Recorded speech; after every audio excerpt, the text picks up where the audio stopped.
And straight after that, we've got Poppy. If you haven't seen Poppy's channel, go and check him out too. He's good for a chat. He's fun. And he makes cool stuff.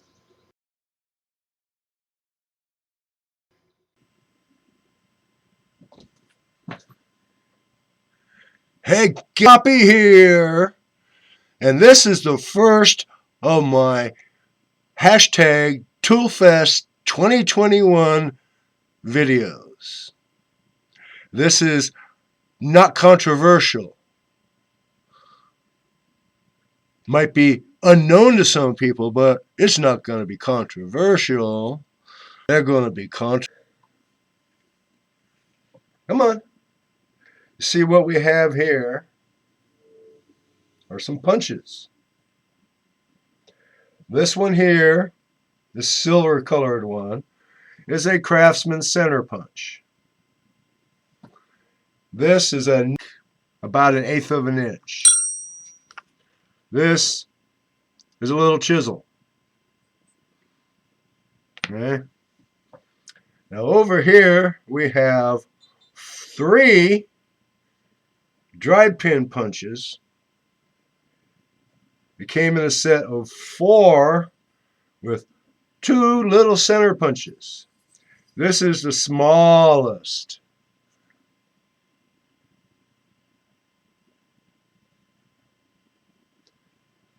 This is the 1/16 inch dried pin punch. You notice I've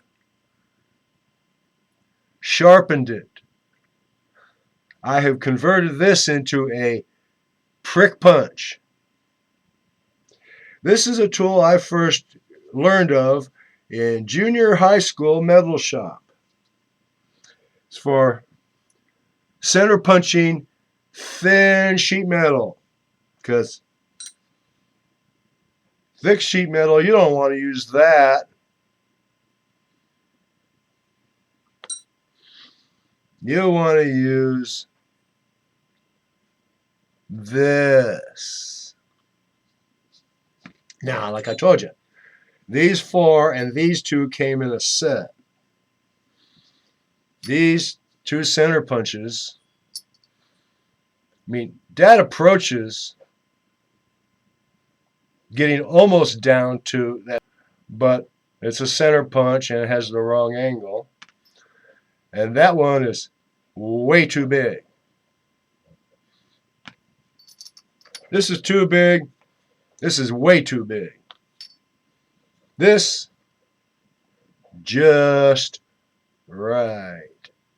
You can almost see how sharp it is in the wood of that table here.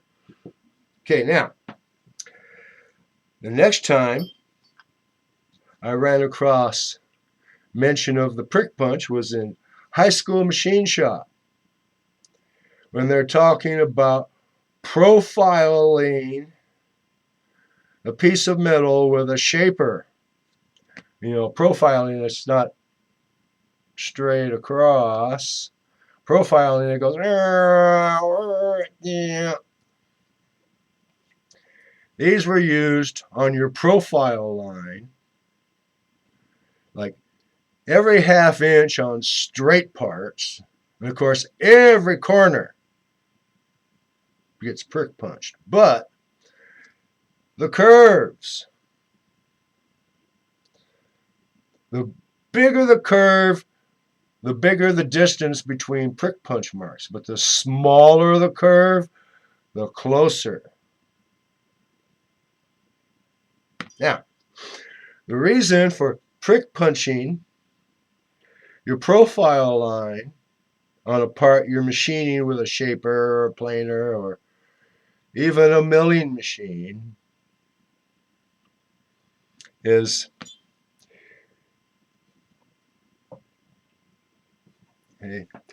your layout fluid doesn't really bond to the metal. I mean, it's just painted on there and it's loose. The friction of chips removes it.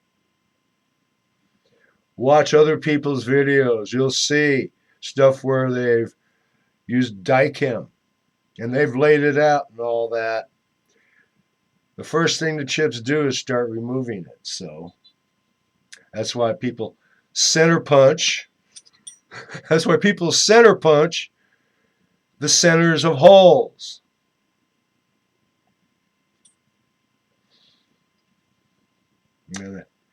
Prick punch profiles of parts. You don't want a center punch mark, they're too coarse. You want a nice, fine mark that ain't going to get rubbed away by the friction of the chips, but is still going to be there. Now, I said I bought this set here, not really wanting these center punches, although I can rework them to other uses. Because I needed to replace my prick punch. I had one I made 30 years ago from a Miller's Falls 1/16 inch drive pin punch. And last year, I managed to break it off right about there.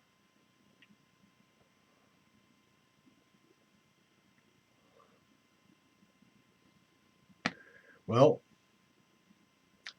25 years, almost 30 years of using the prick punch, I break it, so I need a new one.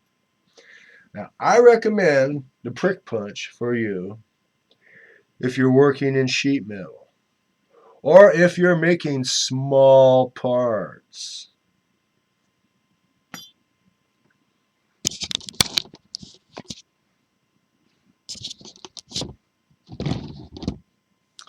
Small parts? Here, let me move this over here.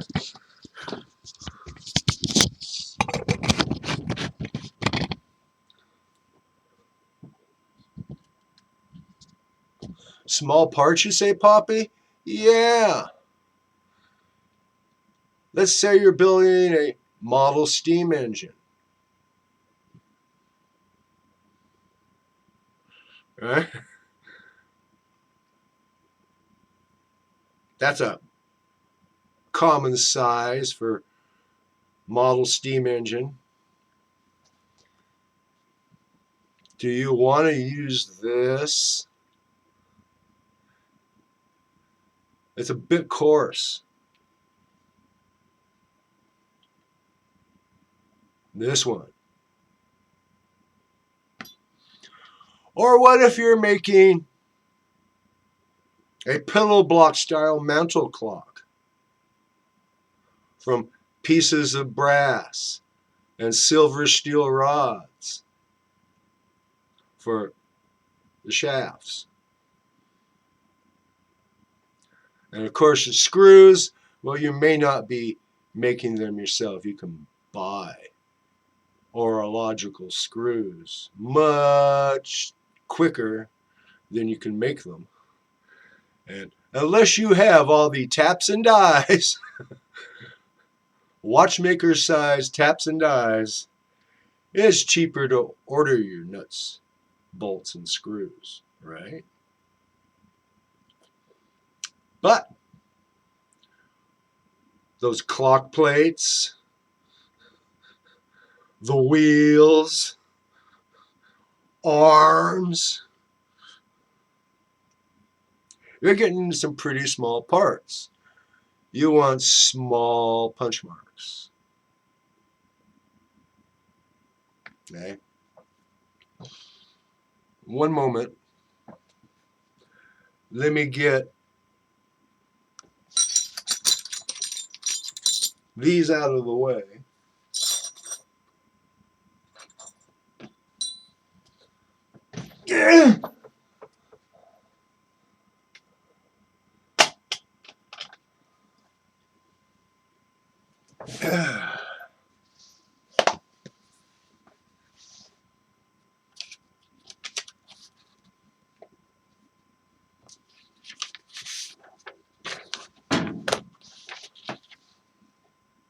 And I'm going to move you back over to here so you're looking at what I'm drawing.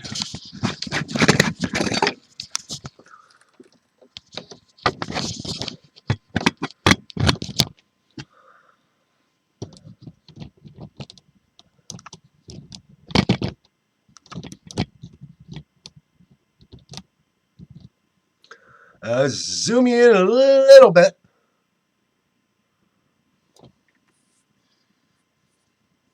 Now, there's another tool, this would be a good spot, that I've made from dried pin punches.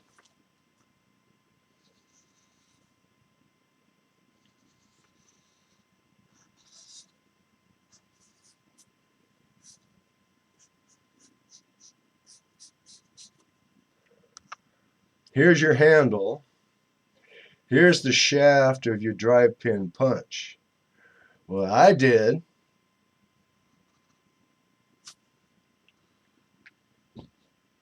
zoom in a little more so you can see better. Nope. There we go. You see that?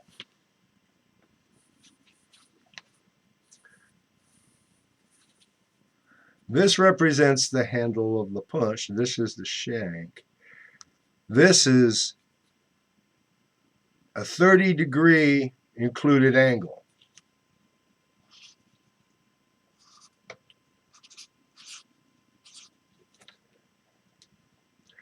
I call this a swedging chisel.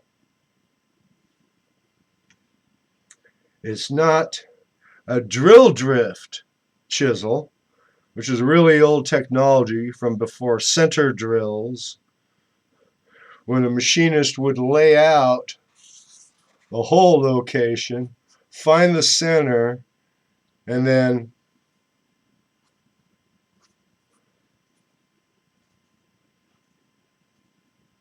in at least 4 spots around the periphery of this hole, they'd punch. Okay? Then they come in with a starter drill and start here. And very carefully, until they got out to the periphery of this hole, they'd starter drill it. And only when it was concentric and evenly spaced between these marks, and guys would use dividers and magnifying glasses to make sure if they were really good machinists way back when. I'm talking when David Richards' steam-powered machine shop was the do-all and end-all of high tech. Okay? This is before center drills. They came in like in the 40s, maybe the 50s. 40s, I'm pretty sure.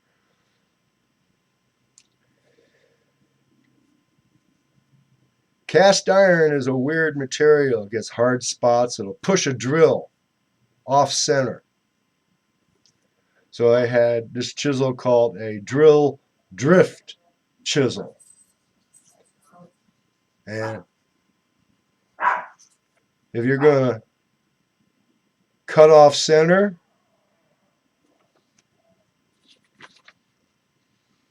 you can see that it's off center.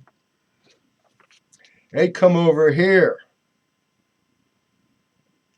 and they'd use that drill drift chisel to chisel out a little divot and coax the drill bit back over here.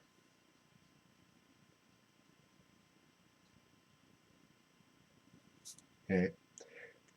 This, my swedging chisel, is not for that. Unless you're working on really small parts, right? Now, this was if I had a hole It's a little bit too big for this round part to fit in perfectly. Not for running fits, but for permanent fit. Press fit in before you silver solder it and that. I would come in with my swedging chisel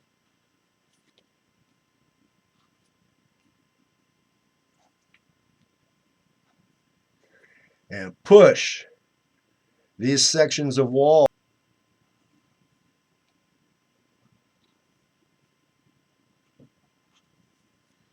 in, tighten it up on this round part. It's supposed to be permanently fixed in here. You can also use these to adjust its position, a la drill drift chisel. But this isn't to drill a hole. This is to tighten up and refine the position of this part in this hole. That's how I would use it if I needed to refine the fit between this part and this hole, or if I wanted to scooch it over just a little bit.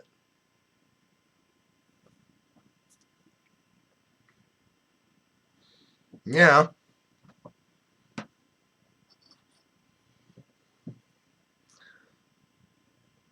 Can you see how sharp that is? That is sharper than a center punch because it's intended for thin metal and small parts.